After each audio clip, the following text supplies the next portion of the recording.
दोस्तों, कलयुग में आज लोग घोर परेशानियों में जी रहे हैं।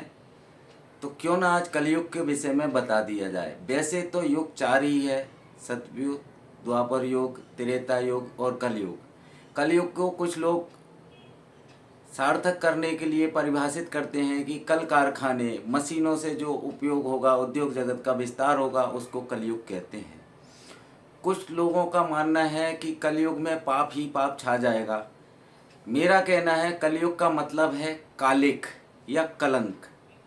जब कालिक या कलंक बढ़ते जाएगा, हम एक दूसरे को दोषी सिद्ध करते जाएंगे। मानवता की आत्मा में एक अलग से फफूंद लग जाएगी और जिससे कलेश बढ़ता है, उसी को कलयुग कहते हैं। कलयुग बढ़ने का सबसे प्रमुखतः कारण है आज हम जो घर में, पूजा घर में ईश्वर की आराधना के लिए मंदिर में जो जोत जलाते हैं, वो जोत आजकल बहुत सारे पंडे पाखंडी पैदा हुए हैं जिन्होंने सीधा ये कह दिया कि बस आग जलना चाहिए, चाहे घासलेट के तेल से ही क्यों ना जला दी जाए।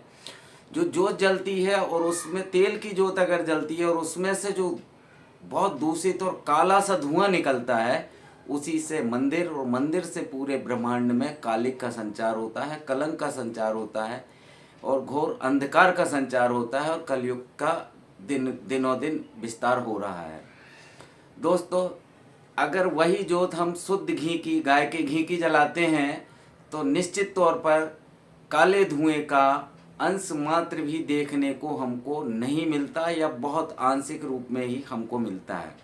अभी कुछ पोंगा पंडितों ने यहाँ तक कह दिया है, या कुछ फैक्ट्री वाले उद्योग जगत के लोग हैं जिन्होंने हिंदू धर्म को भ्रष्ट करने के लिए पूजा पाठ का घी, हवन सामग्री वाला जो घी, हवन का जो घी आ रहा है, वो एक अलग से आता है। बताइए, प्रभु परम प्रतापी है, परम शुद्धता वाले हैं, उनके लोक में गंदगी का कोई अंबार नहीं है। और जिस घी को आप स्वयं नहीं खा सकते, उसी घी को आप हवन यज्ञ के माध्यम से अपने देवों को, अपने आराध्य ईश्वर को अगर खिलाते हो होम के माध्यम से, तो ये आपका घोर पाप है और इन्हीं कारणों से आपको उत्तरोत्तर कष्ट और जीवन में कष्ट ही भोगना पड़ रहा है।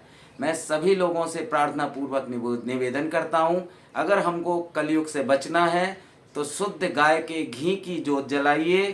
तेल की और जो पूजा सामग्री वाला जो घी आता है नकली, जिसमें जानवरों की चर्बी तक होती है, और उससे आप यज्ञ करके ये मतलब प्रस्तुतिकरण देते हो कि हम ईश्वर को प्रसन्न कर लेंगे, हम ईश्वर के परम भक्त हो जाएंगे, तो नहीं। ईश्वर की भावनाओं के अनुकूल, ईश्वर की श्रद्धा के अनुकूल होकर के हम ईश्वर भक्ति करेंगे तो ही उसका आवश्यक महती फल मिलेगा। अन्यथा आपकी पूजा रचा आपको ही सत्यानाश की तरफ धकेल देगी। गौ की सेवा करें, गौ के दूध, घी, मक्खन, दुनिया भर के जो उत्पाद बनते हैं उनका अन्नप्राशन करें, उनको ग्रहण करें, स्वस्थ रहे, तंदुरुस्त रहे, शरीर बलिष्ठ होगा, बुद्धि शांत होगी। और उस गौ के घी से हम मंदिर और पूजा घर में जोत जलाएंगे तो निश्चित तौर पे ही आपकी ज़िंदगी में और आपके घर में चारों तरफ प्रकाश ही प्रकाश होगा, कालिकों का नाश होगा, कलंक का नाश होगा और आपका उद्धार होगा। गौ माता के जीवन को सुरक्षित करने के लिए भी आपको गौ माता के घी, दूध, दही का उपयोग करना चाहिए और ईश्वर को प्रसन्न करने व कलयुग और कलेश और कष्टों से बचने के लिए भी गौ के घी का ही दीपक में उपयोग करना चाहिए। अल्पज्ञानी हूँ, कुछ गलत बोलता हूँ तो क्षमा करें। धन्यवाद। जय गौ माता की जय।